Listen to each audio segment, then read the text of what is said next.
नाज़रीन मोहतरम, अस्सलामु अलैकुम वरहमतुल्लाहि वबरकातुह। मैं ज़ुबैर हाशमी फ़रमान इलाही में आप सभी नाज़रीन का तहदिल से खैर मक़दम करता हूँ। नाज़रीन, कल हमने सूरे अल अनफ़ाल की आयत नंबर 59 से 75 तक तिलावत और उसका तर्जमा सुना। आज हम अपने इस एपिसोड में सूरतुत तौबा की इब्तिदाई 16 आयतों की तिलावत और उसका तर्जमा सुनने की सआदत हासिल करेंगे। सूरह तौबा ये एक अजीम और बरकत वाली सूरत है जिसमें 16 रुकू और 129 आयतें शामिल हैं। इस सूरह मुबारका को तौबा इसलिए भी कहा जाता है क्योंकि इनमें 3 सहाबा इकराम रिज़वानुल्लाहि ताला अलैहिम अजमईन का जिक्र किया गया जो हुज़ूर नबी करीम सल्लल्लाहु अलैहि वसल्लम के साथ एक ग़ज़वे में शरीक नहीं हुए थे। अलगर्ज़ उन्हें इस बात का मुकम्मल तौर पर एहसास हो गया तो फ़ौरन वो अल्लाह की बारगाह में रुजू हुए और तौबा किए तो अल्लाह सुब्हानहु व तआला ने उनकी तौबा को कबूल फरमा लिया। नाज़रीन मोहतरम, सूरह तौबा के अलावा इस सूरह के कई अस्मा बयान किए गए हैं जिनमें से सूरतुल बराअत और सूरतुल अज़ाब भी है। तो आइए नाज़रीन, सूरह तौबा के मज़ीद तफसीलात मालूम करने के लिए सुनते हैं तिलावत और उसका तर्जमा। अऊज़ु बिल्लाहि मिनश शैतानिर रजीम।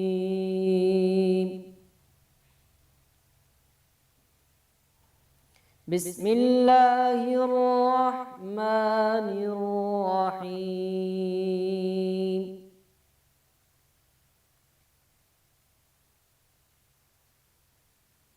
बराअतुम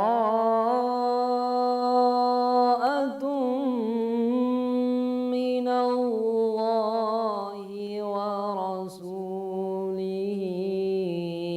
इलल्लज़ीना आहादतुम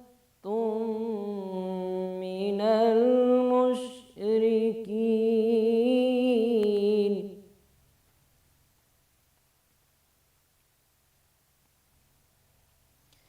फसीहू फिल अर्ज़ि अर्बअत अश्हुरिन वअलमू अन्नकुम गैरु मुअ्जिज़िल्लाह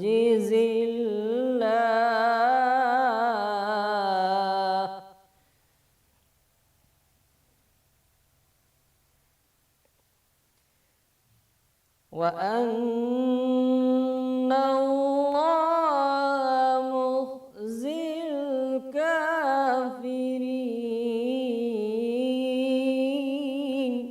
शुरू करता हूँ अल्लाह के नाम से जो बड़ा मेहरबान निहायत रहम वाला है। सूरह तौबा। ए अहले इस्लाम, अब अल्लाह और उसके रसूल की तरफ से मुशरिकों से जिनसे तुमने अहद कर रखा था बेजारी और जंग की तैयारी है। तो मुशरिकों, तुम ज़मीन में 4 महीने चल फिर लो और जान रखो कि तुम अल्लाह को आजिज़ न कर सकोगे, और ये भी कि अल्लाह काफिरों को रुसवा करने वाला है। वअज़ानुम मिनल्लाहि व रसूलिही इलन्नासि यौमिल हज्जिल अकबर।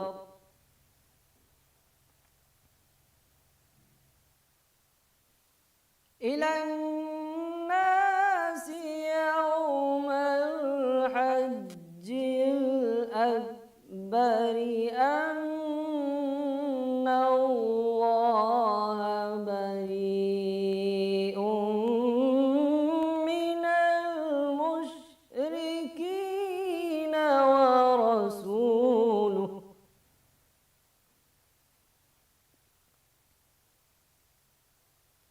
फ़इन तुबतुम फ़हुव ख़ैरुल लकुम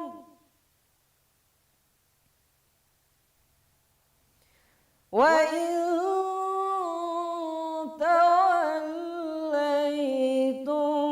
फ़अलमू अन्नकुम गैरु मुअ्जिज़िल्लाह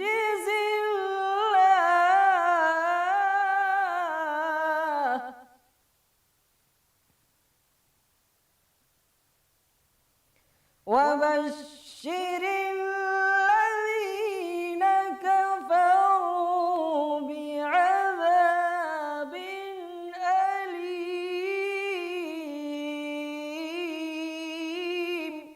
और हज अकबर के दिन अल्लाह और उसके रसूल की तरफ से लोगों को आगाह किया जाता है कि अल्लाह मुशरिकों से बेजार है और उसका रसूल भी उनसे दस्तबरदार है। बस अगर तुम तौबा कर लो तो तुम्हारे हक़ में बेहतर है, और अगर न मानो और अल्लाह से मुकाबला करो तो जान रखो कि तुम अल्लाह को हरा नहीं सकोगे। और ऐ पैगम्बर, काफिरों को दुख देने वाले अजाब की खबर सुना दो। इल्लल्लज़ीना आहादतुम मिनल मुशरिकीना सुम्मा लम यंकुसूकुम शैअन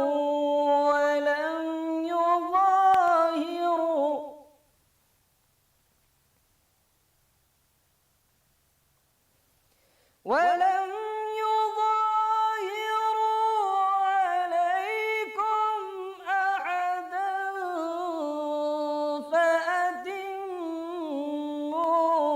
إليهم عهدهم إلى مدتهم إن الله يحب المتقين।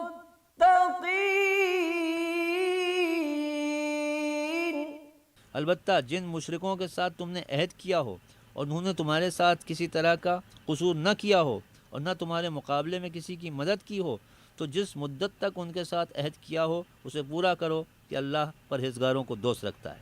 सूरत तौबा की तिलावत और तर्जमे का तसलसल जारी रहेगा। हम यहाँ लेते हैं एक छोटा सा वक्फ़ा।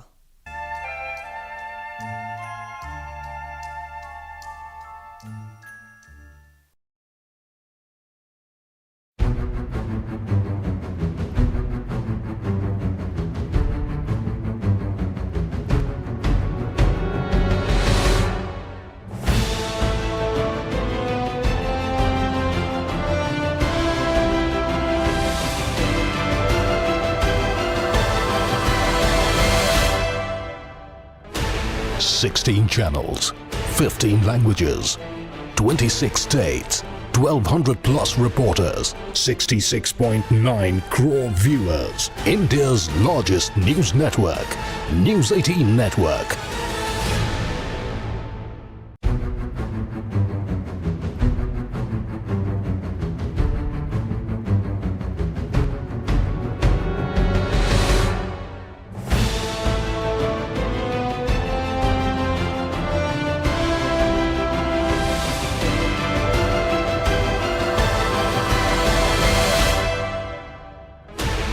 Sixteen channels, 15 languages, 26 states, 1,200 plus reporters, 66.9 crore viewers. India's largest news network, News 18 Network.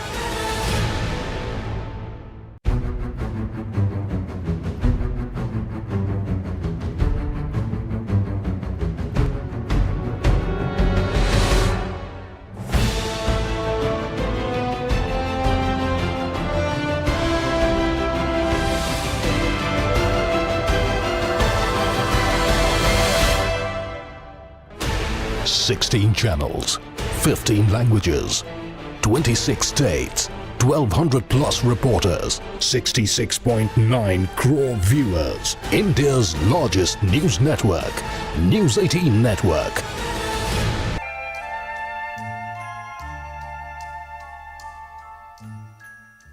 वक्फ़े के बाद दोबारा आप सभी का खैर मकदम है। नाज़रीन मुहतरम, सूरत तौबा की आयत नंबर 11 में उस ज़माने के अहले मक्का के मुताल्लिक़ इरशाद फरमाया गया कि अगर वो लोग अपने गुनाहों से और अपने इनकार करने से तौबा करें और नमाज कायम करें, ज़कात अदा करें, तो यकीन जानिए कि वो मुहाजिर सहाबा के सच्चे भाई हैं। और अहले मक्का क्योंकि ये ऐसे लोग हैं जो मुहाजिर सहाबा से रिश्तेदारी रखते हुए उन्हें तकलीफ़ भी पहुँचाते रहे और उनके साथ गलत बर्ताव भी किया, यहाँ तक कि वो लोग मुहाजिर सहाबा को अपने घर से और अपने शहर से निकाल दिया। तो आइए नाज़रीन, इन लोगों के ताल्लुक़ से और जानकारी हासिल करने के लिए शामिल हो जाते हैं सूरत तौबा की तिलावत और उसके तर्जमे के साथ।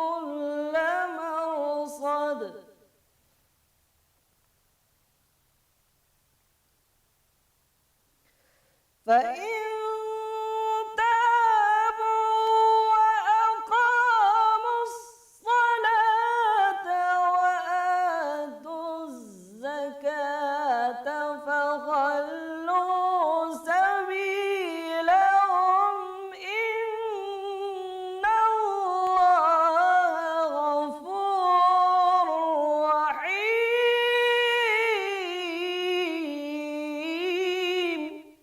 जब इज़्ज़त के महीने गुजर जाएं तो मुशरिकों को जहाँ पाओ कत्ल कर दो और पकड़ लो और घेर लो और हर घात की जगह उनकी ताक में बैठे रहो। फिर अगर वो तौबा कर लें और नमाज़ पढ़ने और ज़कात देने लगें तो उनकी राह छोड़ दो। बेशक अल्लाह बख्शने वाला मेहरबान है। وإن أحد من المشركين استجارك فأجره حتى يسمع كلام الله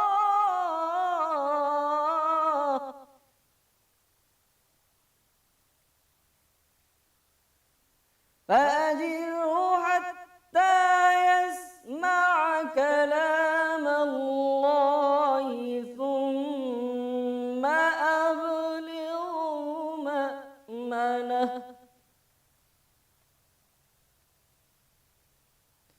ذلك بأنهم قوم لا يعلمون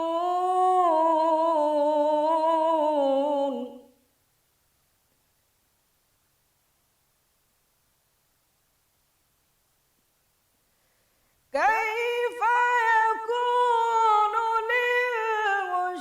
للمشركين عهد عند الله وعند رسوله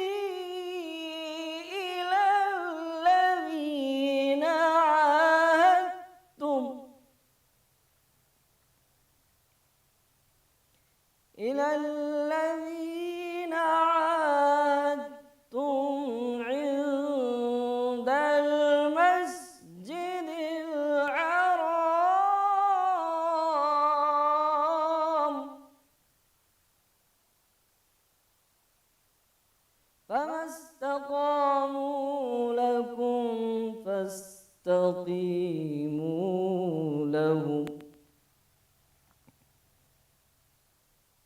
إن الله يحب المتقين। और अगर कोई मुशरिक तुमसे पनाह का ख्वासगार हो उसको पनाह दो यहाँ तक कि कलाम खुदा सुनने लगे, फिर उसको उनकी जगह वापस पहुँचा दो, इसलिए कि ये बेखबर लोग हैं। भला मुशरिकों के लिए जिन्होंने अहद तोड़ डाला अल्लाह और उसके रसूल के नज़दीक अहद क्यों कर कायम रह सकता है। हाँ, जिन लोगों के साथ तुमने मस्जिद मुहतरम यानी खाना काबा के नज़दीक अहद किया है, अगर वो अपने अहद पर कायम रहें तो तुम भी अपने कौल व करार पर कायम रहो। बेशक अल्लाह परहेज़गारों को दोस्त रखता है। كيف وإن يظهروا عليكم لا يرقبوا فيكم إلا ولا ذمة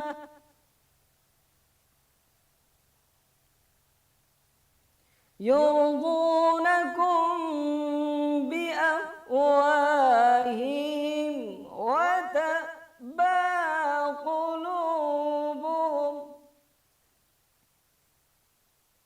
وأكثرهم فاسقون। भला उनसे अहद क्यों कर पूरा किया जाए जब उनका यह हाल है कि अगर तुम पर गलबा पालें तो ना कराबत का लिहाज करें ना अहद का। ये मुँह से तो तुम्हें खुश कर देते हैं लेकिन उनके दिल इन बातों को कबूल नहीं करते, उनमें अक्सर नाफरमान है। सूरत तौबा की तिलावत और तर्जमे का तसलसल जारी रहेगा। हम यहाँ लेते हैं एक छोटा सा वक्फ़ा।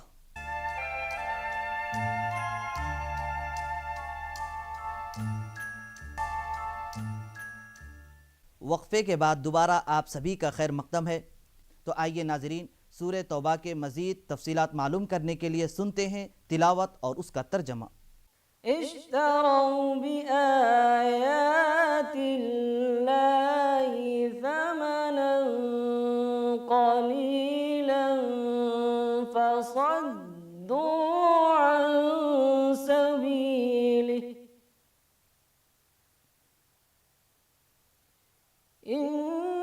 إنهم ساء ما كانوا يعملون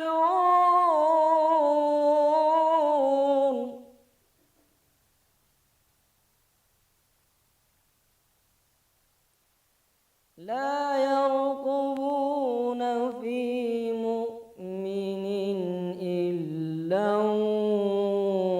ولا ذمة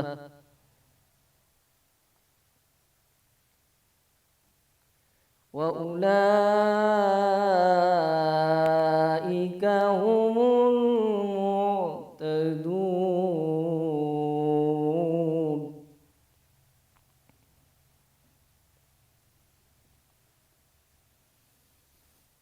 فإن تابوا وأقاموا الصلاة وآتوا الزكاة فإخوانكم في الدين ونفصل الآيات لقوم يعلمون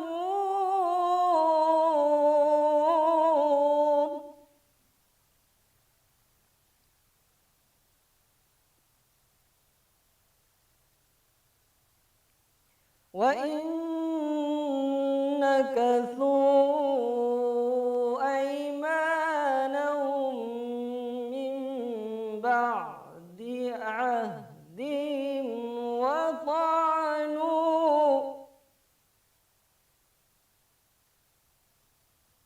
وطعنوا في دينكم فقاتلوا أئمة الكفر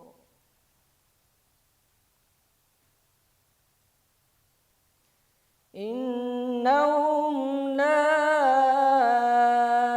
أيمان لهم لعلهم ينتهون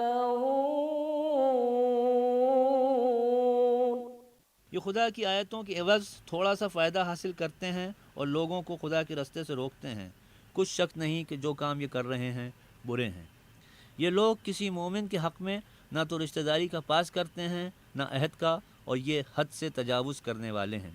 अगर ये तौबा कर लें, नमाज़ पढ़ने लगें और ज़कात देने लगें तो दीन में तुम्हारे भाई हैं, और समझने वाले लोगों के लिए हम अपनी आयतें खोल खोल कर बयान करते हैं। और अगर अहद करने के बाद अपनी कस्मों को तोड़ डालें और तुम्हारे दीन में ताने करने लगें तो उन कुफ्र के पेशवाओं से जंग करो। ये बेईमान लोग हैं और उनकी कस्मों का कुछ एतबार नहीं। ألا تقاتلون قوما نكثوا أيمانهم وهموا بإخراج الرسول وهم بدؤوكم أول مرة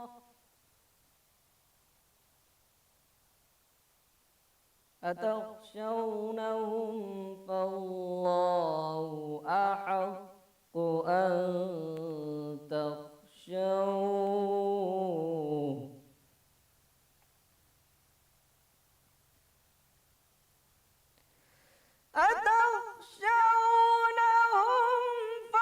فالله أحق أن تخشوه إن كنتم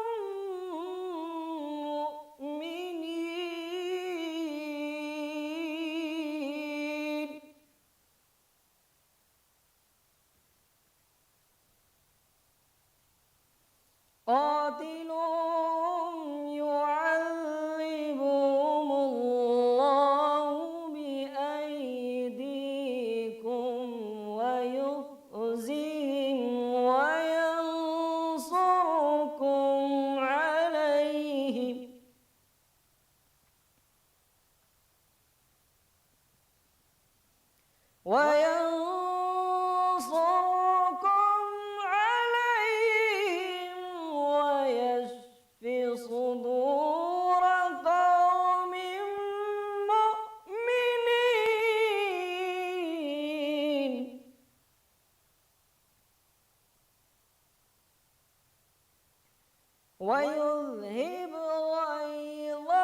अजब नहीं कि अपनी हरकत से बाज आ जाएं।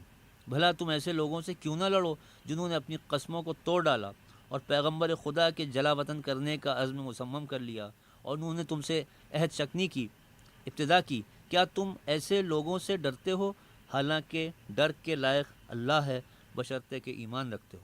उनसे खूब लड़ो, खुदा उनको तुम्हारे हाथों से अजाब में डालेगा और रुस्वा करेगा और तुमको उन पर गलबा देगा और मोमिन लोगों के सीनों को शिफा बख्शेगा और उनके दिलों से गुस्सा दूर करेगा और जिस पर चाहेगा रहमत करेगा और अल्लाह सब कुछ जानता और हिकमत वाला है। أم حسبتم أن تتركوا ولما يعلم الله الذين جاهدوا منكم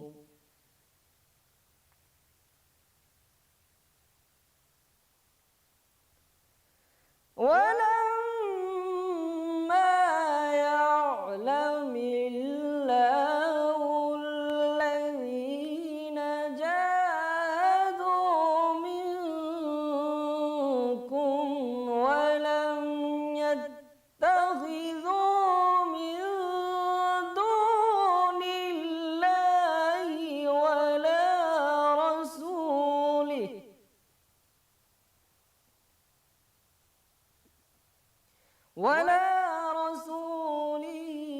ولا المؤمنين وليجة والله خبير بما تعملون صدق الله العظيم।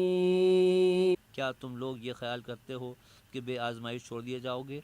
और अभी तो अल्लाह ने ऐसे लोगों को मुतमय्यज़ किया ही नहीं जिन्होंने तुम में से जिहाद किए और खुदा और उसके रसूल और मोमिनों के सिवा किसी को वली दोस्त नहीं बनाया और खुदा तुम्हारे सब कामों से वाकिफ़ है। अल्लाह अज़्ज़ा वजल से दुआ है कि हम सबको नेक अमल करने की तौफ़ीक़ नसीब फरमाए। इंशाअल्लाह कल दोबारा इसी वक्त सूरत तौबा की तिलावत और उसके तर्जमे के साथ हाजिर रहेंगे। तब तक के लिए आप हमें और हमारी पूरी टीम को इजाज़त दें। अल्लाह हाफ़िज़।